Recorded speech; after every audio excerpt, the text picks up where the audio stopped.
Okay. One problem that I do have with this board is that the tails wear down really quickly. I mean, I try not to use my tail too much because this is like only a couple times I've hit the ground with the tail and it's already like wearing away like crazy. I actually put the Velcro there as for nose and tail guards that I made. And yeah, it just eats away at the bamboo on the bottom of your tail. So that's kind of a problem. I just try not to use my tails too much.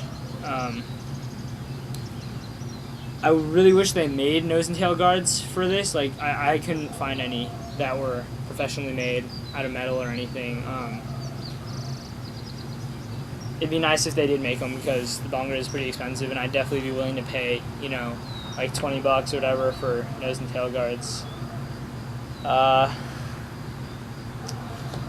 guess we'll talk about the first category, which is dancing. I'm gonna say I'm not really that great of a dancer, so just take my advice with a grain of salt. I actually feel like it's a really great dancing board. I mean, obviously that's what it's designed for, but actually it's really stable. It just feels really great to dig your foot in and really make the board turn while you're going. And it's definitely long enough to do a lot of cross-stepping and stuff like that, which is really nice. Yeah, I mean, I don't really have any complaints about it. The concave doesn't really make it hard to cross-step or whatever. Yeah, so for dancing, I was actually looking for a dancing board because I wanted to learn a little more dancing, and yeah, it's actually helped me improve a little bit on that part of my riding. So then downhill. I'm not really a downhill rider, so again, I wouldn't really take my advice too much on this, but from what I've gathered from other people's perspectives and what I've sort of done is that it's not really great for downhill, even though it's really stable. Just because it's so bulky, when you're going downhill, it doesn't feel really great. It's kind of hard to control, and yeah, it's just not really great for downhill and speed and stuff like that. I mean, it's not designed for that. It never claims to be a downhill board, but in case you want to know, yeah, I definitely do not recommend it for downhill. I would give it like a 3.5 for downhill and probably a 9 for dancing, because there really isn't anything that matches up to it. This is like the little brother of the Dancer. The Dancer was Loaded's old like version of the Bhangra, and it was a little bit longer, pretty similar, I guess. But yeah, I was kind of concerned that it would be too short because for cross-stepping, you know, you need a lot of space, but I was pleasantly surprised because it's a lot of board.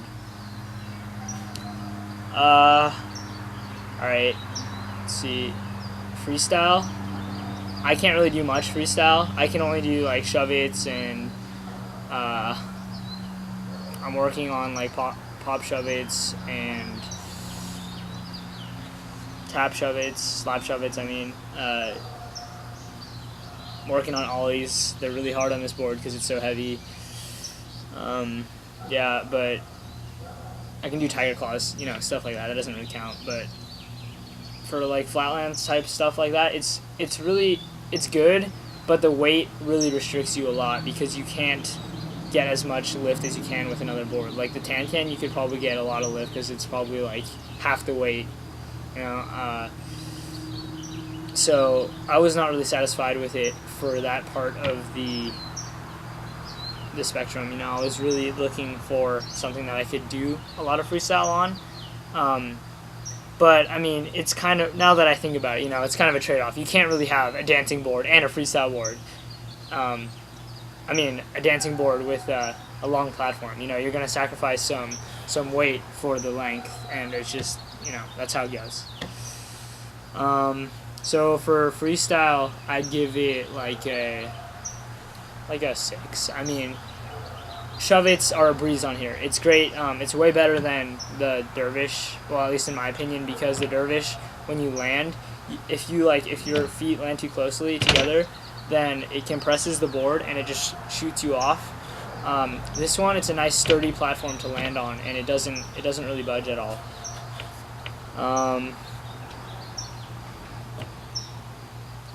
Yeah, and the different tails actually is really helpful, because if you feel like you need more lift or leverage, whatever, you can use the longer tail, and that's really helpful.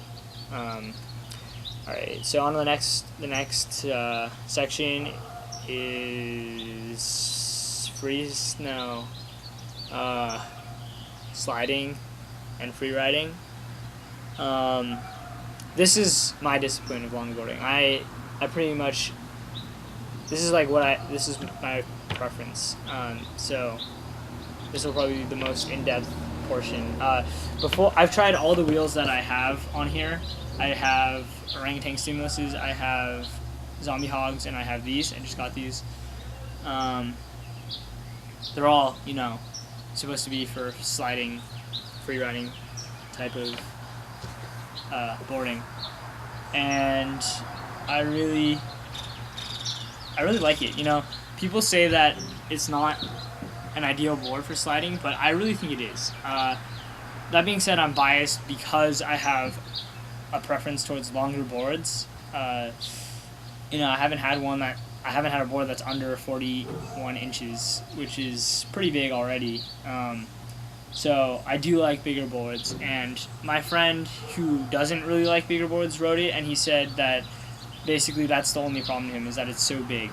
And I can see that, but if you're really used to big boards and you like big boards, then it shouldn't be a problem. Sliding on here is actually really amazing. It's really smooth and sturdy. This is the first top mount that I've had that I like. The first board I bought was crummy. It was Never Summer Descent. It was just a piece of crap. The flex was way more than the dervish, and it was terrible. So that doesn't count. But yeah, this is the first top mount that I feel really sturdy on.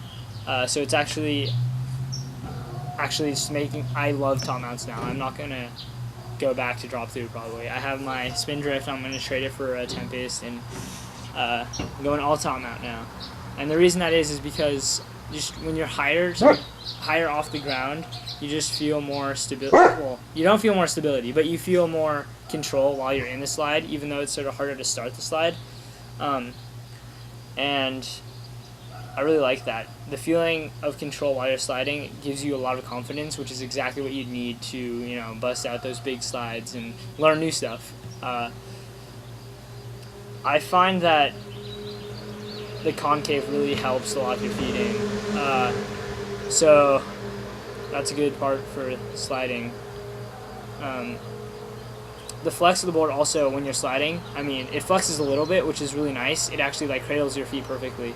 It flexes when you need it to, and it doesn't when you don't need it to. So I really like that. Yeah, so I would give it an 8 for sliding, which most people wouldn't, but I really do enjoy it for sliding. In fact, I use it over my Spindrift now. And it could just be because it's top mount, but I do prefer it over my Spindrift.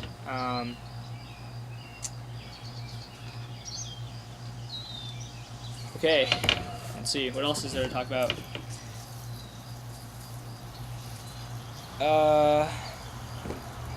Yeah, I'm pretty sure that's it. It is a really beautiful board.